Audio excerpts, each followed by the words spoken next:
आप सुन रहे हैं नॉवल उम्मुल यकीन, राइटर सुमेरा हमीद।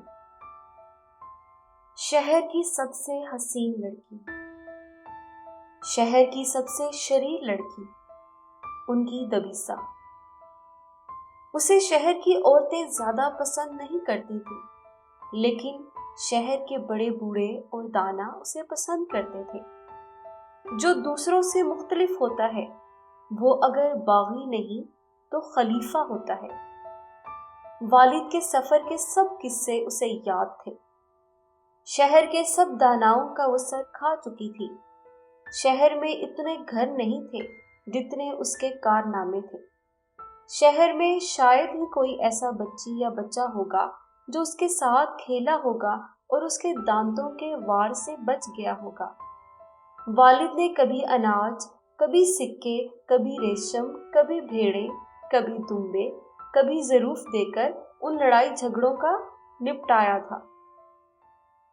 माओ को वह नापसंद थी। उन माओ की बेटियों की उसमें जान थी। माएँ उन्हें दबीसा से दोस्ती पर कोसती तो वह कह देती, उसका दिल बहुत साफ है, वो बहुत अच्छी है, उसके दांत और जुबान भी बहुत साफ है। कितने निशान हैं तुम्हारी कलाई पर उसके दांतों के। माँ, ये तो उसकी मोहब्बत है। मोहब्बत ऐसे काट कर? आप क्या जाने वालदा, उसके दिल, उसकी तरफ कैसा दिल खींचता है। वो जितनी बुरी लगती है उससे कहीं ज्यादा अच्छी है। माँ ने कोयले कुरीदने का गरम चमटा खोला कि कमर पर दागा। ये मेरी मोहब्बत का निशान है, देखना, दिल खींचा मेरी तरफ। उसकी जान खींचकर हलक में आ गई। वो अपनी कमर मसल रही थी। उसे आंखें मसलने की जरूरत भी नहीं रहती थी। वो बिस्तर पर गिरते ही सो जाया करती थी। उसे कोई फिक्र हलकान नहीं रखती थी। माँ की खुफगी पर वो एक सराही कमर पर रखकर, एक शाने पर संभाल कर पानी भरने चली जाती थी, लेकिन रास्ते में ही कोई एक सराही तोड़ लाती थी। जब सिराही गिरती और पानी एकदम छपक से जमीन में जज़ब होने लगता तो वो हंसने लगती। उसकी सहेलियां उसकी मदद कर दिया करती थी। वो हाथ झल्लाती हुई आ रही होती थी और पानी उन्होंने उठा रखा होता था। वो माँ के कहने से कपड़े धोने भी चली जाया करती थी, लेकिन शायद ही कभी ऐसा हुआ हो कि कपड़ा पूरा धुल भी गया हो और फटा भी ना हो। वो पत्थर पर कपड़े को ऐसे दे दे कर मारती कि घर वापसी पर माँ से बचना मुश्किल हो जाता था। माँ कपड़े उठा उठा कर देखती जाती, हाय हाय करती जाती। इसकी 2 छोटी बहनें और 4 भाई थे। सबसे छोटा माँ की गोद में था। एक ने कुछ वक्त पहले चलना शुरू कर दिया था। सब बहन भाई बस खेलते कूदते फिरते थे।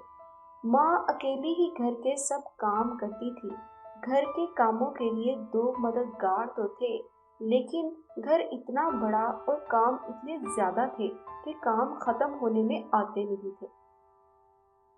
फिर उसकी उम्र की सब लड़कियां घरों में काम करती थी। एक बार उसने माँ की डांट से बेजार होकर तंदूर में रोटियां लगाने की कोशिश की थी। तंदूर गरम था। तंदूर गरम ही होता है। इसे थोड़ा ठंडा करने के लिए उसने पानी उंडेल दिया था। माँ चीखती हुई उसकी तरफ लपकी तो वो डर गई। वो तंदूर गरम था बहुत, इसलिए वो वाकई में डर गई थी। तो अब तुम पानी पर रोटियां लगाओगी? तुम्हें जादू भी आता है बदबख्त। तू मेरे ही घर में क्यों पैदा हुई दबीसा?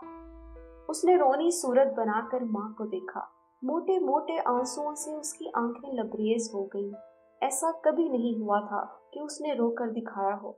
वो रोती नहीं थी। माँ के दिल को बड़ा धक्का लगा। लपक कर उसे गले से लगा लेना चाहा, लेकिन वो घर से बाहर भाग गई। मुझे बदबख्त क्यों कहा? उसे एक इस लफ्ज ने तकलीफ दी थी। जाते जाते वो कह गई थी। उस रात किसी ने माँ के हाथ से बनी गर्म रोटियों को हाथ नहीं लगाया। आग पर भुना नमकीन गोश्त, दुबे के गोश्त का शोरबा किसी ने उस तरफ मुंह तक न किया। सब मुंह मोड़ मोड़ कर बिस्तरे में जाते रहे। रात के चिराग बुझ गए, लेकिन किसी ने चुपके से उठकर नवाले नहीं तोड़े। दबीसा को बदबख्त क्यों कहा?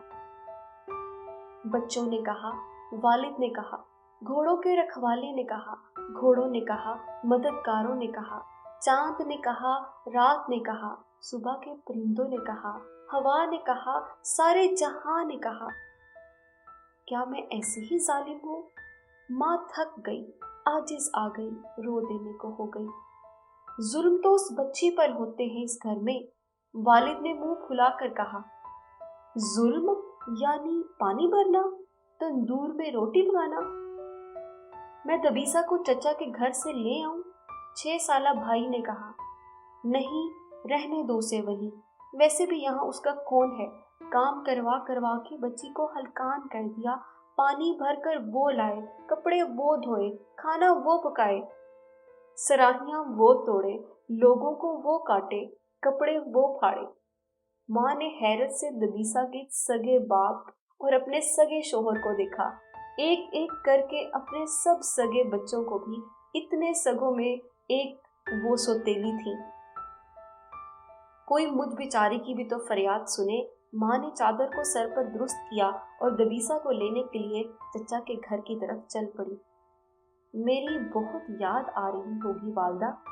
दबीसा ने माँ के गले में बाहें हमायल कर दी। हाँ मेरी बच्ची, सब ने मुझे तुम्हारी बहुत याद दिलवाई, उन्होंने आह भरकर कहा। चचा चची ने आगे बढ़कर दबीसा का हाथ पकड़ लिया। अभी इसे यही रहने दो, बच्चे बहुत खुश हैं इससे। पर मेरे बच्चे खुश हैं ना शोहर। अगर ये यहाँ रही तो मैं अपने घर में कैसे रहूंगी? अस्तबल के घोड़े तक मुझे आंखें दिखा रहे हैं। माँ, बेचारी माँ। दबीसा शोखी से आंखें घुमाने लगी। माँ, मैंने चच्ची से तंदूर गरम करना सीख लिया है, अब मैं रोटी पकाना सीख लूंगी।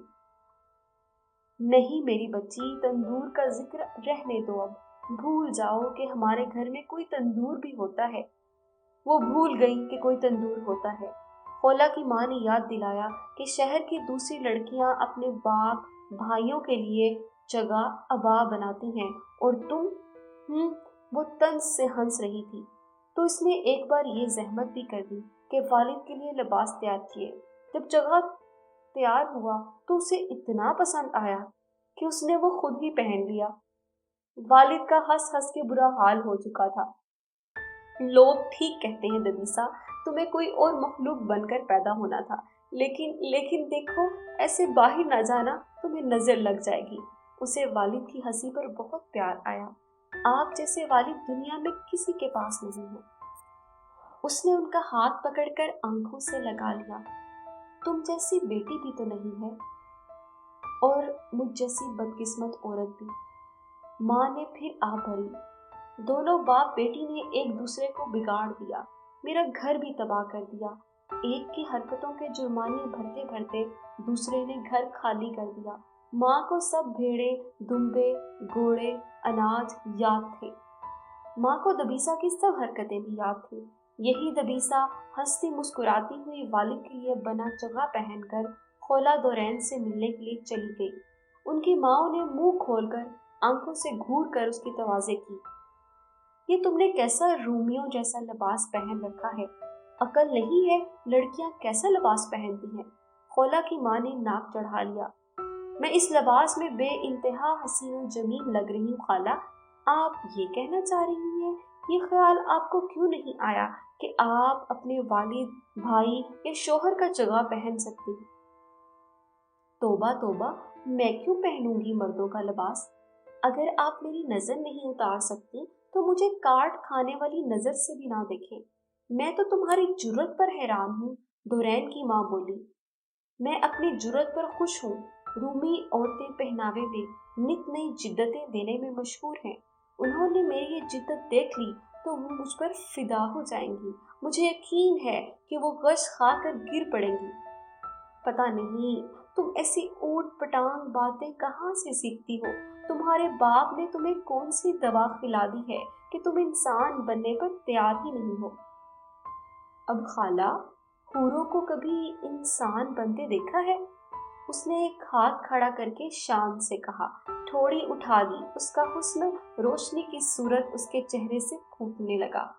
خالہ مبہوت تو ہوئی، خولا دورین کا البتہ کہکا چھوٹا، وہ اس کی ادا پر فدا ہو گئی۔ بہت پیاری لگ رہی ہو دبیسا، تم تو اونٹ کی کھال بھی اوڑھ لو تو کمال کر دو، یہ تو پھر چچا کا لباس ہے۔ لیکن جی چاہتا ہے کسی انسان کی کھال اوڑھ لوں، کیا خیال ہے تمہارا، مدد کرو گی؟ خولا کا ہنس ہنس کر برا حال تھا۔ خولا کی ماں دورین کی ماں کے ساتھ مل کر دبیسا کی برائیاں کر رہی تھی۔ خالہ، ابھی تو شام ہونے میں وقت رہتا ہے، اتنی جلدی تندور گرم کر رہی ہیں آپ؟ خالہ نہ سمجھی سے اسے دیکھنے لگی، البتہ وہ تینوں دبی دبی ہنستی۔ تمہاری ماں کی آنکھیں شعلے اگل رہی ہیں، اس نے کھولا کے کان میں سرگوشی کی۔ تمہاری زبان بھی تو آگ چنار بنی ہوئی ہے، کیا میں سچ بھی نہ بولوں؟ کیا وہ اس سچ پر سیخپا بھی نہ ہو؟ تینوں کو کہکا اتنا بلند تھا کہ خولا کی ماں نے چمٹے کو گرم کیے بغیر ہی خولا کی کمر پر داغ دیا۔ ان کے کہکے شہر کی رونق میں مدغم ہو رہے تھے۔ وہ نیلے آسمان اور خاکی زمین پر انسان کے باہمی دوست ہونے، ان کی معصومیت، زندگی کی خوشی اور زندہ دلی کی گواہی دے رہے تھے۔ زندگی کا ذائقہ چکھنے والا ہر انسان خوش نصیب ہے، وہ بھی خوش نصیب ہے۔ ریشم کا لباس تیار ہو چکا تھا، پیشانی پر سکوں جیسے چمکتے ستاروں کو پرو کر باندھا ہوا تھا۔ وہ ویسے ہی اتنی حسین تھی، اتنا اہتمام کیا تو ہر آنکھ کو دم بخود کر دیا۔ تمہارے والد نے کیا ہیرا چنا ہے تمہارے لیے دورین، دیکھو تو ذرا، میری بات مانو، ایسے ہیرے کو پھر سے راکھ میں دبا دو۔ دیکھتے ہی دیکھتے پورا دمبا کھا گیا اور کیسی شرافت سے پیڑ کے ڈھیر پر ہاتھ پھیر رہا ہے۔ بیچارہ دمبا کس کنویں میں جا گرا۔ جعفری سے لگ کر کھڑی وہ سب باہر بیٹھے دلہا کو دیکھ رہی تھی۔ سب سے آگے دبیسا کھڑی تھی، پیچھے دبیسا کے ہاتھوں بگڑی پوری فوج۔ والدہ نے کہا تھا تمہیں شادی میں آنے سے باز رکھوں، اس لیے خاموش رہو۔ ویسے بھی سب میری بجائے تمہیں دیکھ رہے ہیں، دلہن سے زیادہ تم خوبصورت لگ رہی ہو، کیوں اتنا سچ سمجھ کر آئی ہو؟ کچھ شرم ہی کر لیتی۔ شرم میں نے بہت کی، لیکن لحاظ نہیں کیا تمہارا۔ وہ ہنس دی۔ جا کر شرافت سے دلہا کو سلام کرو، اسے سلامی دو، اور دیکھو کوئی شرارت نہ کرنا، ورنہ والدہ بہت خفا ہوں گی۔ تمہارا مطلب ہے میں اس دمبے سے جا کر ملوں، میں دبیسا، اسے سلام کروں، اسے سلامی دوں؟ خیال تو اچھا ہے۔ آج میں کچھ زیادہ ہی خوش ہوں۔ جاؤ نہ دبیسا، خولا کو بھی لے جاؤ۔ اس نے گردن موڑ کر سب لڑکیوں کو دیکھا، پھر آنکھ سے اشارہ کیا۔ سب دلہا کی سمت کھسکنے لگی۔ گھر کے کھلے احاطے میں قندیلوں کی روشنی تھی، کچھ جھلمل سجاوٹ، کہیں رنگین میز پوش، دہکتے الاؤ، ان پر پکتی رانیں، نمکین گوشت۔ دبیسا نے سر کے اشارے سے سلام کیا اور سامنے نشست پر بیٹھ گئی۔ دمبے کی ہڈی بوٹی ایک کرتے دلہا نے چونک کر دبیسا کو دیکھا۔ تو وہ تم ہو؟ وہ اس کے حسن سے چونک گیا تھا۔ ہاں، وہ تو میں ہوں، پر تم کون ہو؟ وہ گڑبڑا گیا۔ ہاں تو یہ تم ہی ہو، اس شہر کی سب سے کھرانٹ لڑکی، والدہ مجھے بتا چکی ہیں۔ آپ نے غلط سنا چچا دلہا، میں اس شہر کی سب سے نیک شریف لڑکی ہوں، مجھے تو ٹھیک سے بولنا بھی نہیں آتا، ابھی کچھ ہی وقت گزرا ہے، میں نے چلنا اور ہاتھ سے کھانا کھانا سیکھا ہے، دانت بہت کمزور ہوتے ہیں نا میرے، اس سے پہلے میں بس کرتی تھی۔ چھوڑے، آپ کے لیے شربت لائی ہوں، رواج کے مطابق آپ کو یہ شربت پینا ہے۔ سلامی کے سکے ایک ایک کر کے انہوں نے مخمل پوش کے اوپر رکھ دیے تھے۔ سب لڑکیاں اس کے سر پر دائرہ بنا کر کھڑی تھیں، وہ اکیلی معاملات دیکھ رہی تھی۔ عورتوں کے جھرمٹ میں بیٹھی ماں نے اپنی ستارہ بیٹی دبیسا کو دیکھا، زیر لب کلام پڑھ کر اس نے اس پر پھونک مار دی۔ چچا، دلہا نے سلامی کے سکے سمیٹ لیے، اب تو شربت پینا ہی تھا اور وہ پی رہا تھا۔ میرا حلق، یہ کیا ہو رہا ہے؟ میٹھا شربت پورا پی لیا، پیالہ خالی کر دیا، بھوکا اور پیاسا۔ کچھ زیادہ نہیں چچا دلہا، آپ دیکھنے میں پورا دمبا اور آدھا سا چوہا لگتے ہیں، تو سوچا کہ آواز بھی ویسی ہی ہونی چاہیے۔